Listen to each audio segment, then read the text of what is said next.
மறுசீரமைப்பு நடைமுறையை 25 ஆண்டுகளுக்கு ஒத்திவைக்க வேண்டும். சென்னையில் நடந்த கூட்டுக்குழு கூட்டத்தில் ஒருமனதாக தீர்மானம்.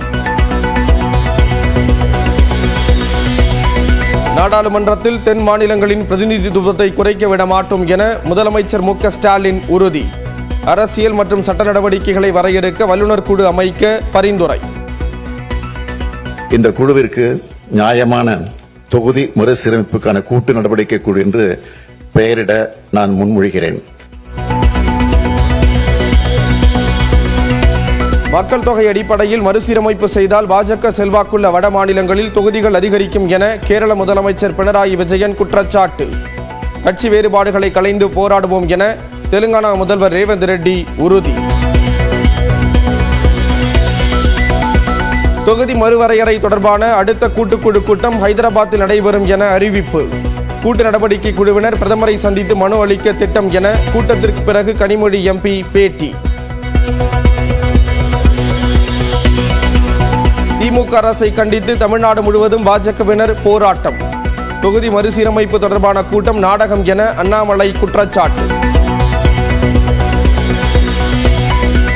அதிக வரி கொடுக்கிறது என்பதற்காக தமிழ்நாட்டுக்கு அதிக நிதி வழங்க முடியாது என மத்திய நிதியமைச்சர் நிர்மலா சீதாராமன் திட்டவட்டம்.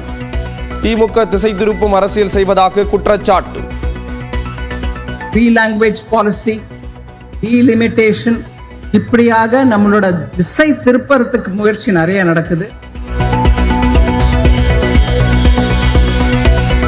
டெல்லி உயர்நீதிமன்ற நீதிபதி வீட்டில் கட்டுக்கட்டாக பணம் இருந்த வீடியோவை வெளியிட்ட உச்சநீதிமன்றம்.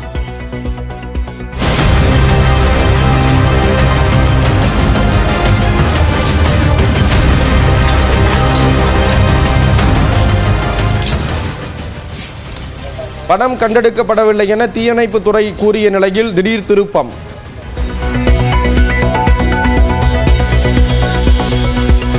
நீதிபதி யஷ்வந்த் வர்மா மீதான புகாரில் முகாந்திரம் இருப்பதாக டெல்லி உயர்நீதிமன்ற தலைமை நீதிபதி அறிக்கை. 3 பேர் கொண்ட விசாரணை குழுவை அமைத்து உச்சநீதிமன்ற தலைமை நீதிபதி சஞ்சீவ் கண்ணா உத்தரவு. கிருஷ்ணகிரி மாவட்டம் ஓசூர் சுற்றுவட்டார பகுதிகளில் கொட்டி தீர்த்த கனமழை.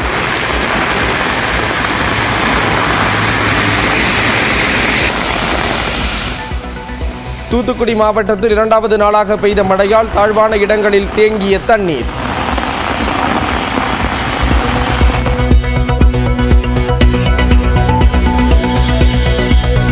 தமிழ்நாட்டில் 2 நாட்களுக்கு மழை நீடிக்க வாய்ப்பு.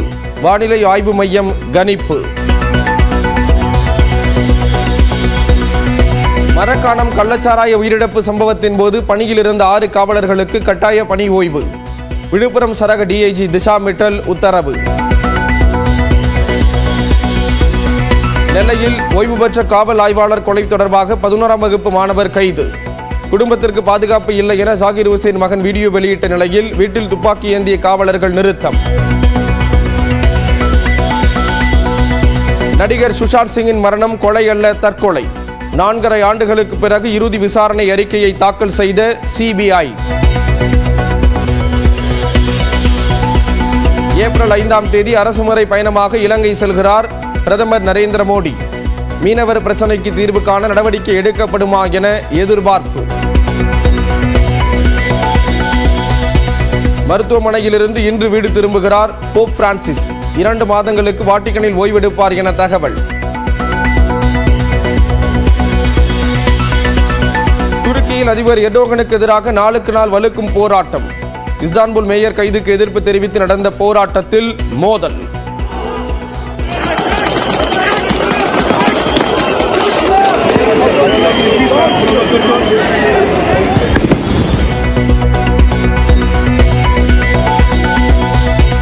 கோலாகலமாக தொடங்கியது 18வது IPL தொடர். முதல் போட்டியில் நடப்பு சாம்பியன் கொல்கத்தாவை வீழ்த்தியது பெங்களூரு அணி. தொகுதி மறுசீரமைப்பு நடைமுறையை 25 ஆண்டுகளுக்கு ஒத்திவைக்க வேண்டும். சென்னையில் நடந்த கூட்டுக்குழு கூட்டத்தில் ஒருமனதாக தீர்மானம். நாடாளுமன்றத்தில் தென் மாநிலங்களின் பிரதிநிதித்துவத்தை குறைக்க விட மாட்டோம் என முதலமைச்சர் மு.க. ஸ்டாலின் உறுதி. அரசியல் மற்றும் சட்ட நடவடிக்கைகளை வரையறுக்க வல்லுநர் குழு அமைக்க பரிந்துரை.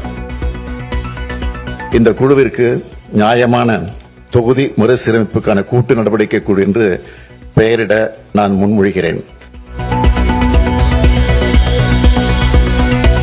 மக்கள் தொகை அடிப்படையில் மறுசீரமைப்பு செய்தால் பாஜக செல்வாக்குள்ள வட மாநிலங்களில் தொகுதிகள் அதிகரிக்கும் என கேரள முதலமைச்சர் பினராயி விஜயன் குற்றச்சாட்டு. கட்சி வேறுபாடுகளை களைந்து போராடுவோம் என தெலுங்கானா முதல்வர் ரேவந்த் ரெட்டி உறுதி.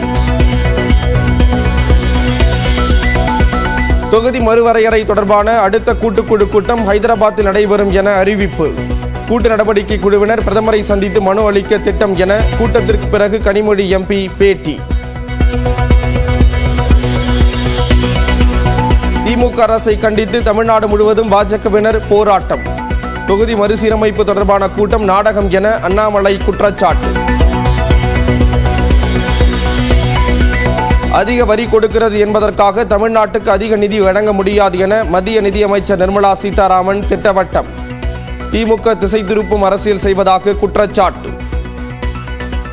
லாங்குவேஜ் பாலிசி, டீலிமிட்டேஷன், இப்படியாக நம்மளோட திசை திருப்பறதுக்கு முயற்சி நிறைய நடக்குது.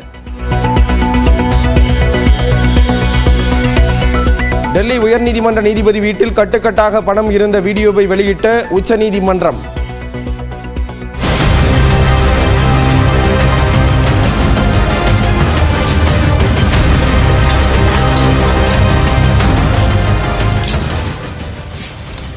பணம் கண்டெடுக்கப்படவில்லை என தீயணைப்பு துறை கூறிய நிலையில் திடீர் திருப்பம்.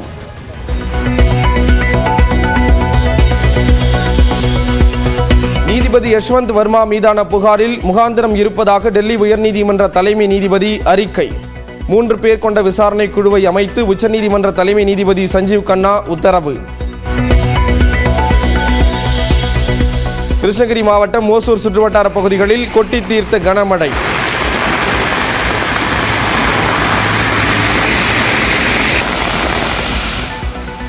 தூத்துக்குடி மாவட்டத்தில் 2வது நாளாக பெய்த மழையால் தாழ்வான இடங்களில் தேங்கிய தண்ணீர்.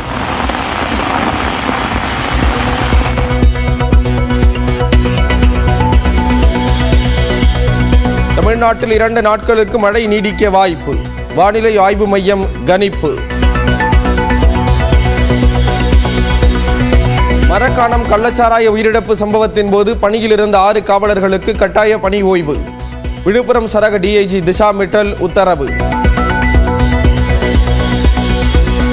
நெல்லையில் ஓய்வு பெற்ற காவல் ஆய்வாளர் கொலை தொடர்பாக 11ஆம் வகுப்பு மாணவர் கைது. குடும்பத்திற்கு பாதுகாப்பு இல்லை என ஜாகிர் ஹுசேன் மகன் வீடியோ வெளியிட்ட நிலையில் வீட்டில் துப்பாக்கி ஏந்திய காவலர்கள் நிறுத்தம். நடிகர் சுஷாந்த் சிங்கின் மரணம் கொலை அல்ல, தற்கொலை. 4.5 ஆண்டுகளுக்கு பிறகு இறுதி விசாரணை அறிக்கையை தாக்கல் செய்த சிபிஐ. ஏப்ரல் 5ஆம் தேதி அரசுமுறை பயணமாக இலங்கை செல்கிறார் பிரதமர் நரேந்திர மோடி. மீனவர் பிரச்சினைக்கு தீர்வு காண நடவடிக்கை எடுக்கப்படுமா என எதிர்பார்ப்பு. மருத்துவமனையிலிருந்து இன்று வீடு திரும்புகிறார் போப் பிரான்சிஸ். 2 மாதங்களுக்கு வாட்டிகனில் ஓய்வெடுப்பார் என தகவல். துருக்கியில் அதிபர் எர்டோகனுக்கு எதிராக நாளுக்கு நாள் வலுக்கும் போராட்டம். இஸ்தான்புல் மேயர் கைதுக்கு எதிர்ப்பு தெரிவித்து நடந்த போராட்டத்தில் மோதல்.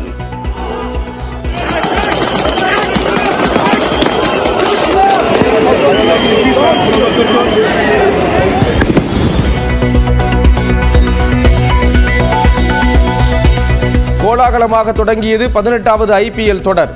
முதல் போட்டியில் நடப்பு சாம்பியன் கொல்கத்தாவை வீழ்த்தியது பெங்களூரு அணி.